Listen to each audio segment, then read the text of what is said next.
Good day, two-wheel friends. Zack here with Revzilla, and welcome to another episode of Daily Rider, where we learn about motorcycles as we ride. Our guest today, the Honda Navi. And just looking at it, you might have some pretty obvious questions, right? How fast does it go? Is it a motorcycle? Is it a scooter? How does it compare to the Honda Grom, or the Honda Ruckus for that matter? Well, one thing's for sure, it's for sale at your local dealer for $1,800, and I think that makes asking and answering all those previous questions all the more important. So that's just what we're gonna do on my ride to work. And I think I'm ready. Are you ready? Let's go.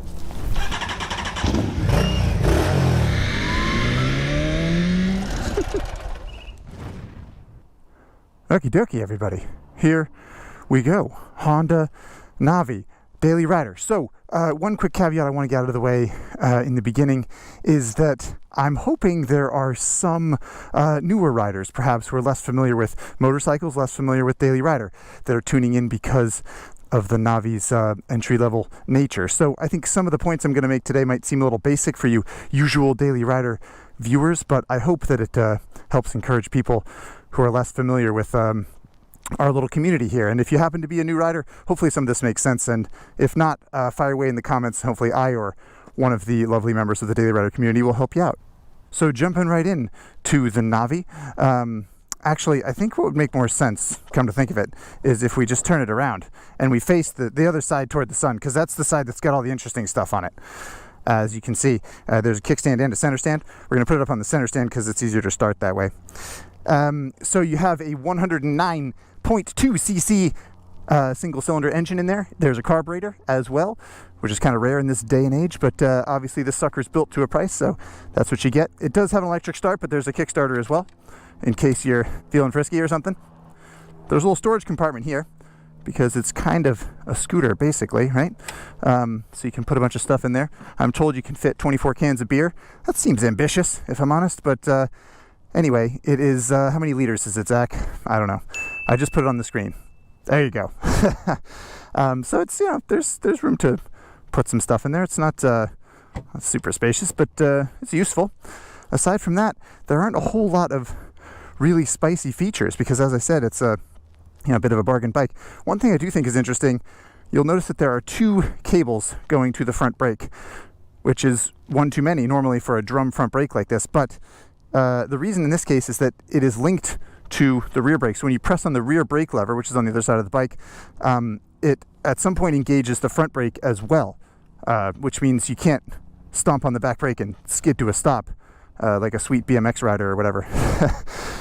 So those of you wanting to do that, you won't be able to, unfortunately. I do think it's kind of an interesting kind of workaround for the fact that the brakes are really, really basic. Other than that, just to step back a little bit, it is basically a scooter powertrain, right? So that 110cc engine is all linked with a continuously variable transmission, or CVT. So there is no shifter on the left side of the bike. There's no clutch lever on the left side of the bike. It's just like a scooter. You twist it, you go, as we will find out. Speaking of twisting and going, I guess let's twist and go. Flick the sucker on, fire it up. Obviously makes just a vicious exhaust note.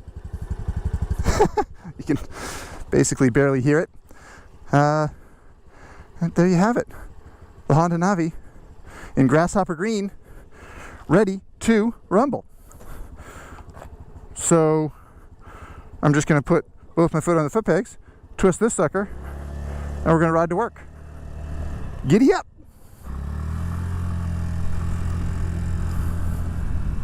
All right, first order of business as usual is to talk about specifications. But first, what we have to do is turn off our usual Daily Rider route, because that takes the freeway, and head down these surface streets here, which will be more appropriate for the Honda Navi. Not a freeway machine. All right. So, the specs won't take long on this sucker. It holds 9/10 of a gallon of gas, 0.9 gallons. And with the tank full on the Daily Rider scales, the Navi weighed in at 234 pounds, which is pretty small for a motorcycle, but pretty heavy considering what a toy it seems like, right? I mean, that's as much as a high-performance dual sport. So, it's a little bit odd that way. But the good news is the seat height is 30 inches, 30.1, I think. And that means it is exceedingly approachable, as you'd probably expect from basically a 110cc scooter, which is what the underpinnings of the Navi involve. And a quick friendly reminder that all the specs that I mention in American imperial values are listed in metric in the description of the video as well. Something that you might find surprising about the Navi is that it's pretty comfortable. I'm 6'2" and about 200 pounds, and it actually fits me pretty well. It doesn't feel cramped at all. It feels like a small motorcycle, don't get me wrong. It's not like I'm as comfy as I would be on a full-size bike, but there's plenty of room. My legs aren't cramped at all. The pegs are pretty far forward, then your hands just sort of sit right above your knees. Back is basically straight. The seat is not bad. I certainly don't feel as ridiculous as I probably look on this bike.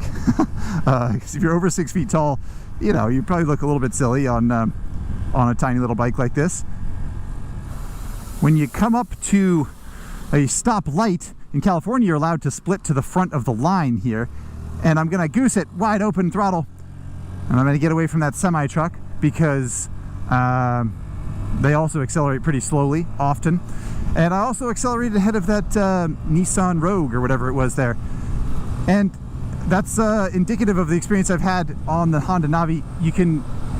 You're free to, you know, get in and out of traffic as aggressive as you want to be. If someone leaves a stoplight or a stop sign and they're in a hurry of any kind, they'll probably out accelerate you. It doesn't take much, you know. Even someone who's a little bit late for work in a Corolla is probably going to leave you in the dust. So you definitely want to be a little bit careful with how much acceleration you have on tap. Example, Nissan Rogue passed me back now that we're at top speed, 50 miles an hour. Oh, we got it back. Oh, they chickened out in the turn, I think. Go, Navi, go! This section road's particularly bumpy.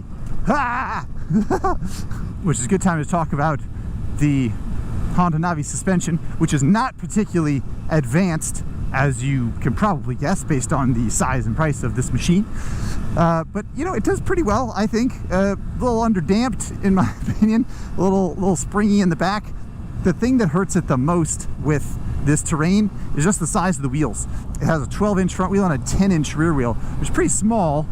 You know, those wheels hit the bumps a little bit harder. I did have a question on social media about, you know, I heard the wheels are so small that it doesn't feel stable at 35 miles an hour or whatever. Well, we're cruising along here at 45 and it's perfectly stable. No weird shimmies or shakes, just trucking. It feels fine. Someone also asked about cruise control. Pretty sure it was a sarcastic question that I got on Instagram. Does it have cruise control? But kind of. I mean, set it and forget it. I'm wide open. Cruise is set at 50, basically. So, you know, kind of the same thing, right? Oh, I'm catching up to a semi now. I gotta disengage cruise control, turn on blinker control, and merge control. This seems like as good a time as any to talk about fuel mileage and range. I think Honda's claims are something like 100 miles to the gallon or 110 miles to the gallon. I have not been getting 100 miles to the gallon. I've been getting between 70 and 80 miles to the gallon, which is you know, pretty darn good, I think, certainly, but doesn't have the same ring to it, does it, as 90 or 110 or something like that. And that could be because it's carbureted and not fuel injected, so a little bit less efficient maybe, or it could be that I'm just keeping up with traffic, going normal speed, but I'm almost wide open, which, you know, is never good for fuel mileage. What that means practically is 75 miles of range or something like that, right? 80 miles to the gallon, and it holds 9/10 of a gallon. I've had to go to reserve at about 50 miles, usually 50 or 60 miles. A reserve, it has a petcock, so for you kids who out there who've only ever ridden fuel injected motorcycles, the petcock is the thing that little valve that controls the gas flowing from the gas tank to the carburetor and to the engine. And so basically it has a reserve function, right? So when you run out, you flip it to reserve, you have another few miles to get gas before you're actually out. But it does have a fuel gauge, so you know, that helps as well. Okie dokie. This is the off-ramp from the freeway where we usually come for Daily Rider, and now we're turning right into the neighborhood, and we'll give the old Navi a test on the stop sign challenge. That's where we try to come to a complete stop and then take off from the stop sign without putting feet down. Here we go. attempt number 1. Alley-oop. Ah! I did it. Wasn't great, but I did it. And let me say, before we put too much weight on the stop sign challenge, the Navi is exceedingly easy to ride. It's little, it's short, it's compact, it's everything small. You know, if you can ride a child's bicycle, you can ride a Honda Navi. Seriously, it's that easy. How easy is it, Zach? Oh, look at that. Nice footless stop. Woo-hoo-hoo. Very satisfying. But to sprinkle in some actual bike review notes, I think one thing that the Navi takes some flack for is being basically a scooter, right? I mean, it is a scooter. It has a scooter powertrain. It doesn't have a clutch like a motorcycle. It operates like a scooter. But you do have a gas tank between your knees. And as silly as this might sound, I think that that actually contributes to it feeling like a little motorcycle, even if there's no clutch lever. And slow speed stuff like, you know, stop sign challenge like this, as an example of that, you feel a little bit more connected to the machine, I think, in a sort of motorcycly way, if that makes sense. And, you know, as good as scooters are for low speed maneuverability and low center of gravity and that kind of thing, the Navi really, I don't know, it's a slightly different experience in a way that I appreciate. Okie doke, on to Lover's Lane. Time for the passenger report, and it's actually quite good. I was very impressed with the passenger accommodations of the Honda Navi. I rode a little bit with someone on the back. It doesn't change the handling too much. It doesn't feel particularly heavy or weird with someone on the back. It felt fine to me. And then I sat back there for a little while, and it's actually pretty comfortable. You know, with two like full-size people on there, the passenger seat might feel a little tiny bit cramped. You might ask the person up front to scoot up a little bit. But other than that, there's plenty of leg room. Easy place to sit. There's a little grab rail luggage rack thing. I don't actually know what it is, but you can hold on to it.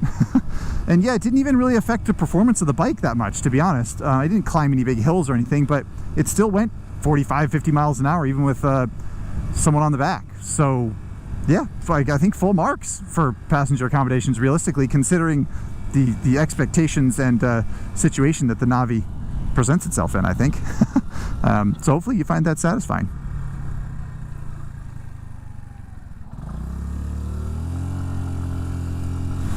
As we get into the twisty road section here, just one more note on passenger accommodations that I'd like to throw in here. A little editorial, little opinion piece here that you don't have to pay attention to if you don't want to.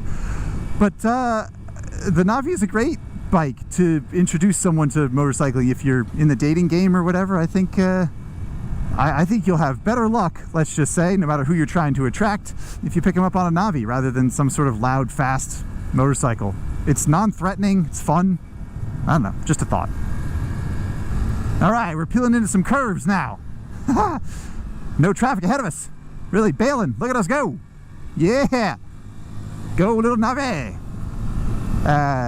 You know, twisty road sections are not going to be your primary goal, I don't think, on a Navi. But it works fine. Like I said, the suspension is very unrefined. The wheels are small. You get a lot of feedback from bumps and ripples and stuff like that. But you know, if you've got a little couple little switchbacks near your neighborhood or something like that, it would certainly, I think, whet your appetite for actual twisty road motorcycle riding.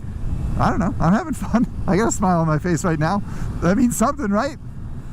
Oh, we just touched something down just then. Okay, well, you know, in general, I don't find myself dragging parts on the Navi, really. It's you know, even going through intersections, leaning over, that kind of thing, it seems fine.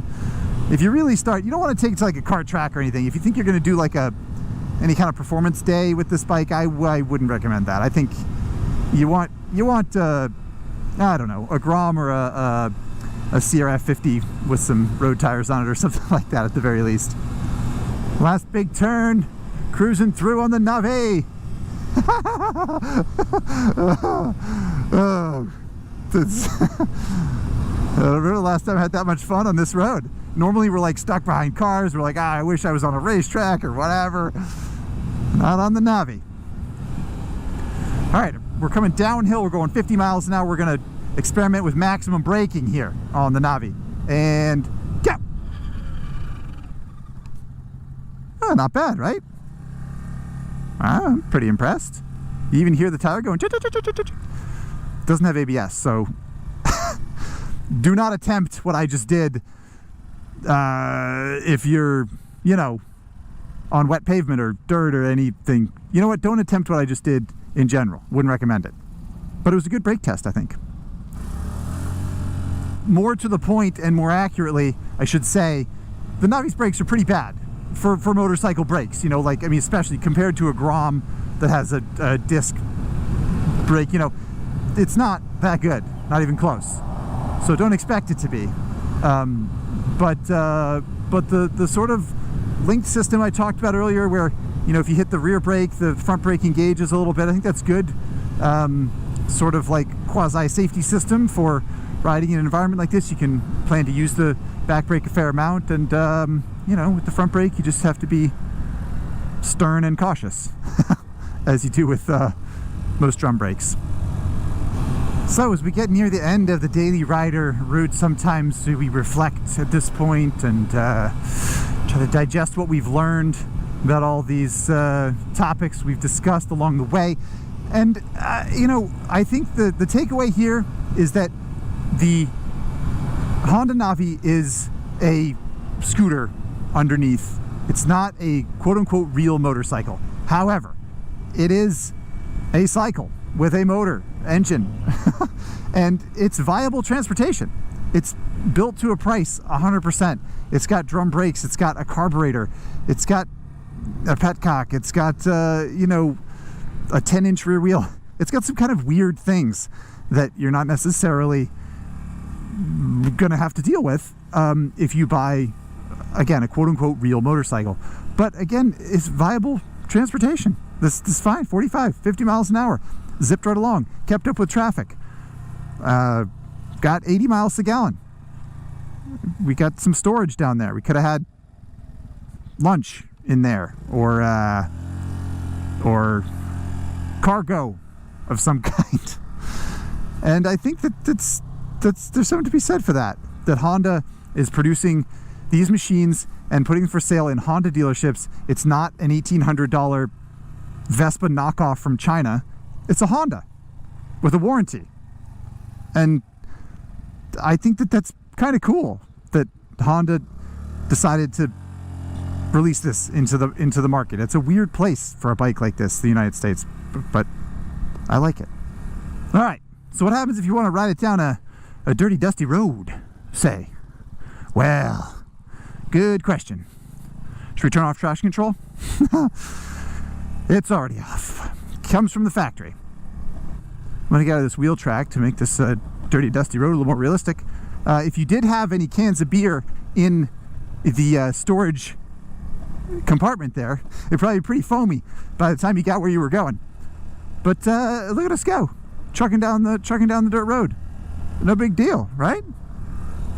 It's actually, you know, that the slightly soft suspension's actually kind of nice in this stuff. All right, where's our jump? Sighting it in. Come on, Navi! Oop. Locking up the front wheel. Oh boy, whew. That was a wild ride. But surprisingly good on the dirt road, actually, I thought. I don't know. It's a bike of many talents, the Honda Navi, apparently. All right, everybody, so this is the section where we usually experiment with whether or not a bike will do a wheelie, and we're gonna have to slow down and make sure we don't hit from behind or anything. But yeah, if you lean back a little bit and give it some gas. Oh, look at us go. Oh, look at us go. Yeah, Navi. Whoa, whoa. Oh boy, what a rush. Oh, that was pretty good. It helps if you have like a slight upslope. That's always good for learning how to wheelie. If you can go uphill a little bit to, you know, shave some of the speed and helps them out. It's a hot tip there from Zack, the amateur wheelie artist. Anyway, I mean, you know, wheelies, dirt road, 80 miles a gallon, onboard storage. I mean, any questions, BMW GS owners or Kawasaki Versys owners out there? Coming up to this intersection here, we can see if we can back it in. I know what the answer is. No, you can't back it in. Back brake is extremely feeble, and it also engages the front brake there with that little linked system. Good for safety, Not so good for acting like a hooligan. Just like ABS, actually. Alrighty, coming into the parking lot of work here. Loyal Daily Rider viewers will know that I'm probably pretty excited about this, right? This is the U-turn challenge. Oh my goodness, we don't have any parking spaces. Okay, we do. We have one here at the end. This is good. So we're going to line up this parking space here. We're going to see how quickly we can do a U-turn. Touching our feet down here. So we're going to get real close to this trailer, this side of the parking space. Come on. Almost one, I guess 1.5. 1.5 parking spaces. That's pretty good. I mean, it is a very, very agile, twisty little machine. Makes sense. Small. Good steering sweep. That kind of thing. All right, kids. That was it. Honda Navi Daily Rider in the books. Did you have, I really hope you had fun. I had a blast. That was awesome. We even did a wheelie, for crying out loud. Oh, I forgot to point out one very important performance aspect. Single-sided swing arm. Huh? Yeah, exactly. Ducati Panigale, eat your heart out. A couple revs of the engine here. Probably not going to impress anybody at bike night, but you know, you might impress people at bike night with the fun factor or the MSRP. I don't know what kind of bike nights you go to. All right, we're going to jump into some Instagram questions now. You submitted some good ones as usual. Right off the bat, we're going to start with Amin JZ, maybe? Not sure how to say your name, apologize. Amin asks, how does it compare to the Grom? Got this question ad nauseum. We talked about it a little bit, right? But here's the breakdown. A Honda Grom is a motorcycle in miniature. It has a transmission. It has a clutch. It has a disc brake. It has an LCD dash. It has motorcycle things. It's a little motorcycle. This is a scooter kind of dressed up like a motorcycle and offering some of the benefits of both. And it is much cheaper than a Grom. That's the bottom line. Be angry if you want to about how both are available at Honda dealers and why would they do that. And sure, if you want to be upset about that stuff, totally fine. But that's the breakdown. Next question is a technical one from Connor Smith, who asks, how much more difficult is a carburetor to deal with for someone totally new to bikes and bike maintenance? Do you think that difference will be enough to drive potential new riders away? This is a good question, Connor. You know, it's subjective, right? Because some new riders are sort of like, I want to learn how to be a mechanic. How do I do that? And this is a good way to do it. You know, it's a very simple bike. The carburetor is not too hard to get to, and you'll be able to learn to work on your bike in the same way that you'll learn to ride in sort of a simple way. There's certainly potential for someone to be like, I just want it to be turnkey and work and not have to ask any questions about it for years to come. And it might be a little too rudimentary for that. Time will tell. But I think that the bottom line is that's the nice thing about it being a Honda, is that you get it at a Honda dealer, you get all the benefits of that as well. It's not like you got it mail order from some company you've never heard of and you just have to deal with any problem that crops up. Hopefully the support of a large company like Honda helps a person get through or over any of the hurdles that would come up in that regard. Okay, a couple fun questions here. Navi's a fun bike. We'll do a couple fun questions. One from Riley Nickel, who says, based on your opinion only, would a mother enjoy a day ride on the Navi, perhaps paired with a CBR? Well, I don't know this hypothetical mother, but yes, absolutely. Are you kidding me? How inviting and fun and cute and warm and welcoming and all those other mother words is the Honda Navi. Ultimately, it's excellent. I will say, pairing it with a CBR, a higher performance Honda motorcycle, might not be a great idea. I think the best way to enjoy a Navi is going to be with other people on Honda Groms, on Honda Ruckuses, on Kawasaki Z125s, on, little scooters, that kind of thing. Because, oftentimes your enjoyment is affected by what the people around you are riding. So I would keep that in mind. So as long as the person on the CBR waits for the mother, then yeah, why not? Next question, Simon PX asks, does it fit into an average car or elevator? Elevator? Yeah, why not? An average full-size elevator. I think so. Average car, maybe a station wagon or something, probably. Or I don't know. It's kind of big. It's big enough that it's not nothing. I mean, it's a 235-pound lump of machine. what is this? It's probably 40 something inches high with the mirrors. So if you take the mirrors off, you might be able to get into the back of a Honda Element or something like that. Does that make sense? I don't know.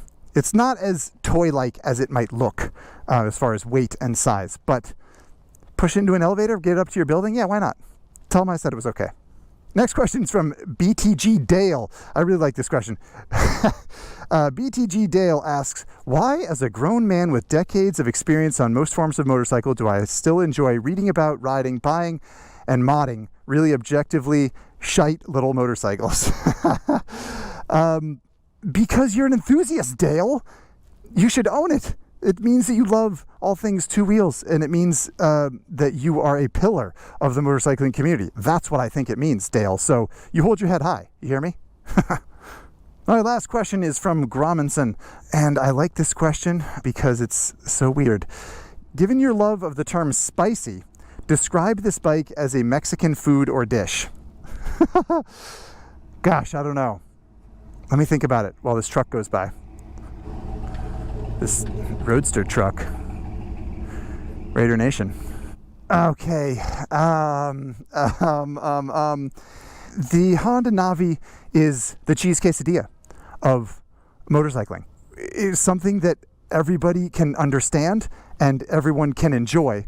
It's just not complicated. It's not going to challenge people who have lots of experience in that sphere. It's the sort of baseline. It's the entry level. And I love cheese quesadillas. I think they're delicious. So I hope that helps you understand the Honda Navi, Grominson, or perhaps some other people as well. Thank you, as usual, everybody, for your Instagram questions. It was awesome. I got a ton of them. So last thing left to do on the Daily Ride, as we know, is put this sucker on the Daily Rider leaderboard. So let's run inside and do that real quick, and then I'll let you get on with the rest of your day. Here we go. Hi everybody, here we are inside the Revzilla shop and the Daily Rider leaderboard. If you happen to be new here, main Daily Rider leaderboard, everything in this season. This season is 2020.